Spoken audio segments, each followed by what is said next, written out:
friends, welcome back to another episode of Debt Free Friday. Welcome if you're new, and if you're already a subscriber, thanks for coming back. So in the third and final episode of our budget basics, we're going to explain some terminology that gets thrown around in the personal finance world for those of you who are new. The first word that I'm going to explain is sinking funds. You've probably heard me talk about sinking funds many times on my channel before, and today I'm going to give you an explanation of exactly what they are.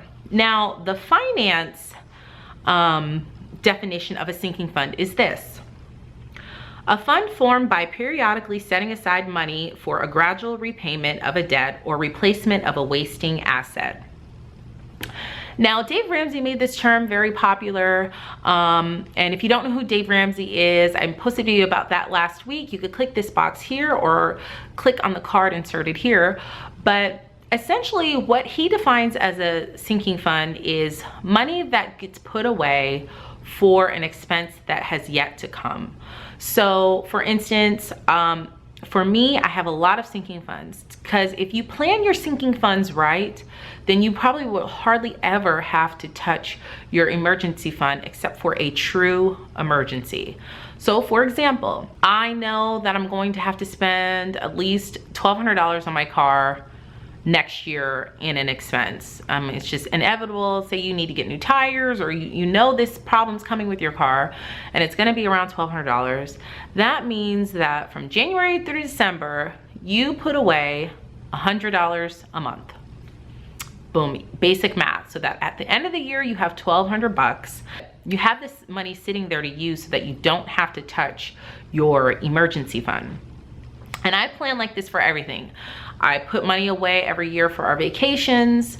I put money away every year for our kids and their activities, like just, you know, like ballet, dance class, gymnastics class, stuff like that, extracurricular activities. I put money away for them for that. We have a sinking fund for our cars. We have a very large sinking fund for our cars because our cars are paid for and both older. They're almost, my car is over 10 years old. My husband's car will be 10 years old this year.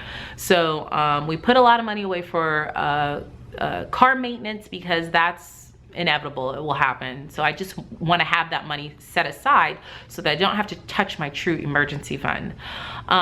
We have a house fund for if something goes wrong with the house or something breaks at the house. We have money set away. Even if you don't know how much you need, it's just good to start putting little money, little nuggets away. You know, just whatever you could afford to do so that when something does happen, you know, you have the money there and you don't have to dig into your emergency fund or mess up your plans for your debt or anything like that by getting back into debt, you know, using a credit card if something big happens. You always want to have some cash there to use.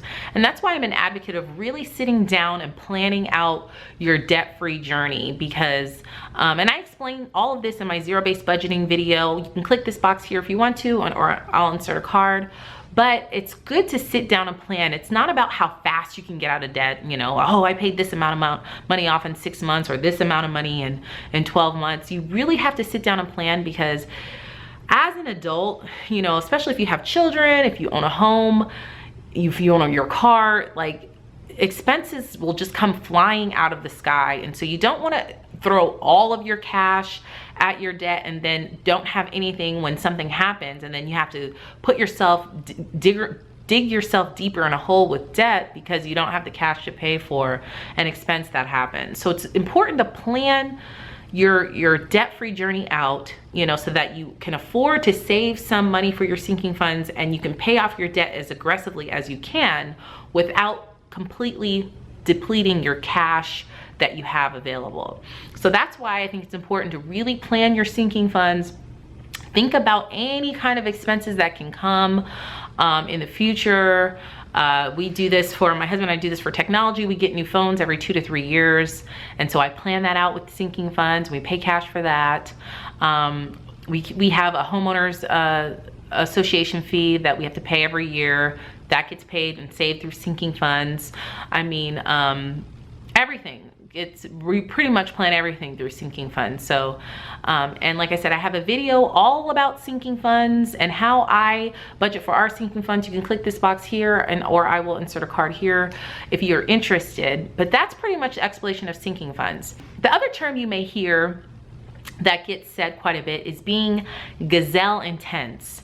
Okay, and what Dave Ramsey's definition for that is this: gazelle intensity is the term Dave uses to describe the intensity with which one should pay off their credit cards. Basically, it means do whatever it takes to pay off your debt. Sometimes that can mean a second job.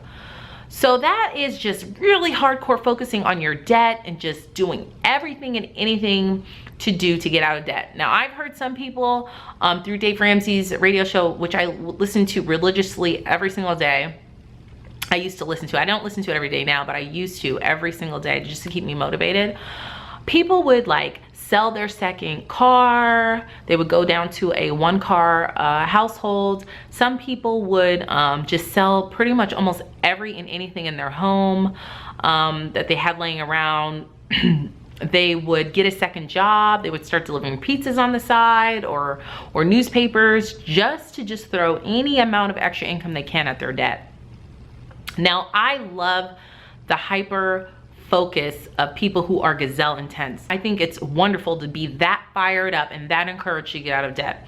But I also think that you have to be smart about planning out your debt, because like I said, if you throw every penny of cash you have, if something comes up, you will have to get in debt to, you know, pay for it. And you don't want that to happen. So it's like a fine line you have to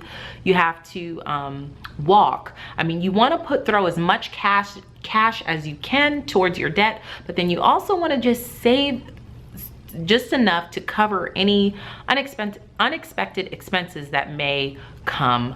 So that's pretty much what gazelle intense is. Or are there any other terminology or words that you guys need clarification on? Leave them down below and let me know what they mean to you.